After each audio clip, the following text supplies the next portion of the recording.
Olá, este é o Momento Papo de Mãe. Há muitas dúvidas em torno da gravidez da mulher cadeirante, mas ela pode sim engravidar e, com cuidados especiais, ter uma gestação tranquila.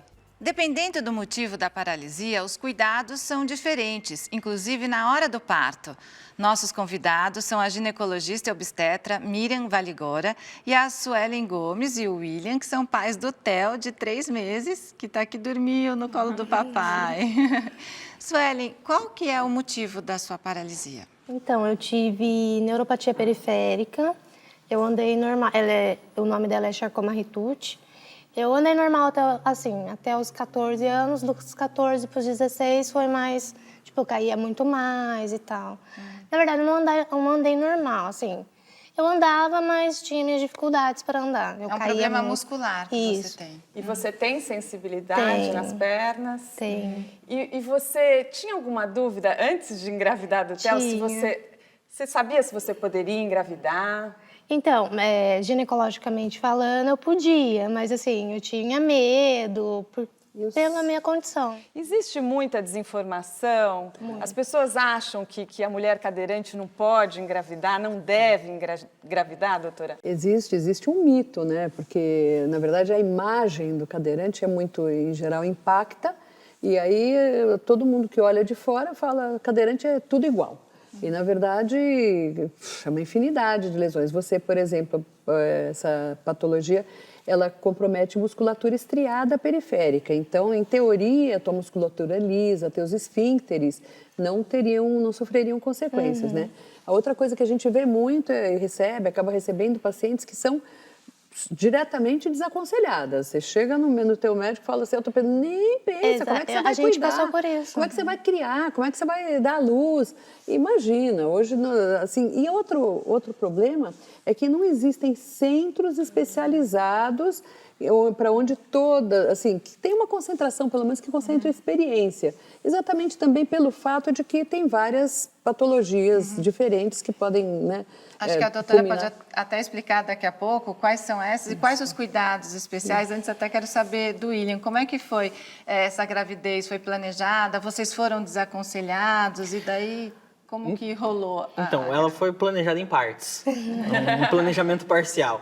A gente, de início, eu sempre tive vontade de ser pai, ela era mais receosa em ser mãe, mas a gente começou a ter uma ideia, amor, vamos ter um filho e tal? Vamos. Mas nada...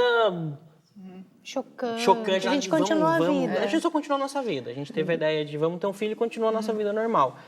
Aí, depois de um tempo com essa ideia, a gente teve um segundo pensamento. Vamos deixar pra lá. Vamos pensar em outras coisas. Vamos deixar o filho pra lá. Tarde. A semana seguinte, ela me avisou que estava grávida. Isso aí. Como foi quando vocês chegaram no médico e disseram que ela estava grávida e tal? Houve até algo para desestimular? Na verdade, não. Depois que a gente descobriu que ela estava grávida, não. Antes, a gente conversou com o doutor. Ele falou, não tenho conhecimento. Vou pesquisar com uns amigos meus, uns conhecidos meus e falo para vocês. Isso porque, doutora, a gente sabe da importância do pré-natal. O pré-natal de uma cadeirante deve ser diferente e os pais precisam procurar um especialista? Deve se informar. O ginecólogo, quem estiver acompanhando, se informando, também é plenamente capaz de acompanhar. Tem alguns riscos que são maiores, que no seu caso parece que não se manifestaram, por exemplo, infecção urinária, o risco de tromboembolismo, que estão muito mais associados ao grau e tipo de lesão e o grau de limitação de movimento. Ela, como vocês podem, ela se movimenta bem, ela não fica totalmente parada, né? Que são 2 riscos maiores para qualquer gravidez e que na pessoa limitada, com movimentação limitada ou com lesão de esfíncter, são maiores. E como foi a sua gravidez? Você sentia o bebê mexer? Você teve que fazer algum repouso específico ou não? Então, eu não precisei fazer repouso. Na verdade, o médico falou que eu podia continuar fazendo tudo que eu fazia. Por exemplo, eu nadava. Ele só falou para mim não ser mais agressiva, respeitar o meu tempo. Né?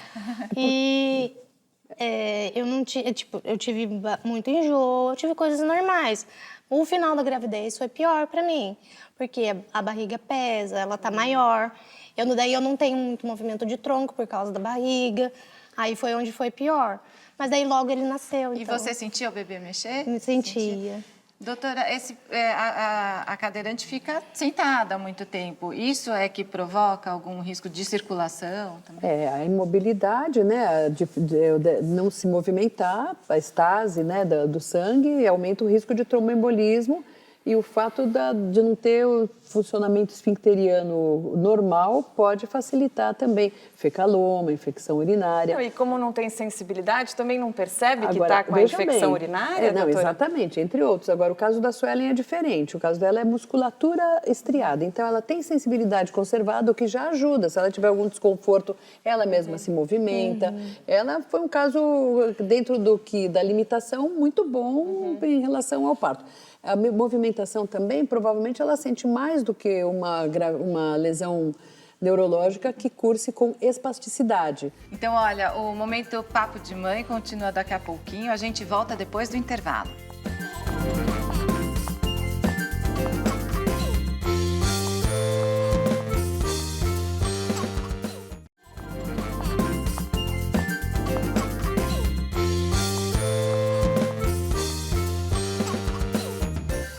Estamos de volta com o Momento Papo de Mãe e o assunto é a gravidez da cadeirante. Doutora, a grávida que não tem sensibilidade na região da barriga, como que ela percebe os sinais do parto? Qual a dica?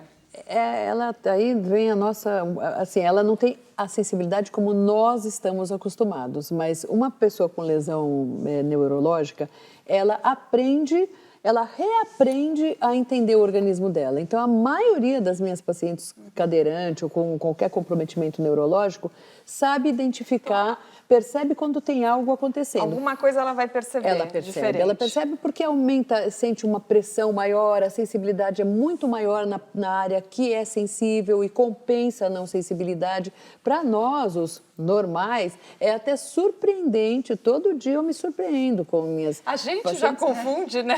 Os sinais do parto, é difícil identificar. Como foi no seu caso, Suelen? O meu, então, eu sempre achei que contração era uma cólica muito forte. E, na verdade, eu já estava tendo contração há 2 semanas antes dele nascer. Que, na verdade, a contração é, não sei, fica a barriga dura, daqui a pouco ela amolece. Aí, eu estava em casa, aí eu conversei com minha cunhada, que tinha acabado de ter filho, quase. Ela, não, você está tendo contração, isso daí não é o bebê mexendo. Aí pesquisei, eu estava tendo contração, meu médico falou, corre pro pronto-socorro. Esse é um outro mito, porque a gente acha que todo parto normal a pessoa vai ter muita dor e morrer de dor. Exatamente, eu não estava sofrendo. E não é assim, a gente tem muitos exemplos de grávidas que praticamente dão à luz sem, nossa, assim, tipo... E a cadeirante, ela pode ter parto normal, doutora?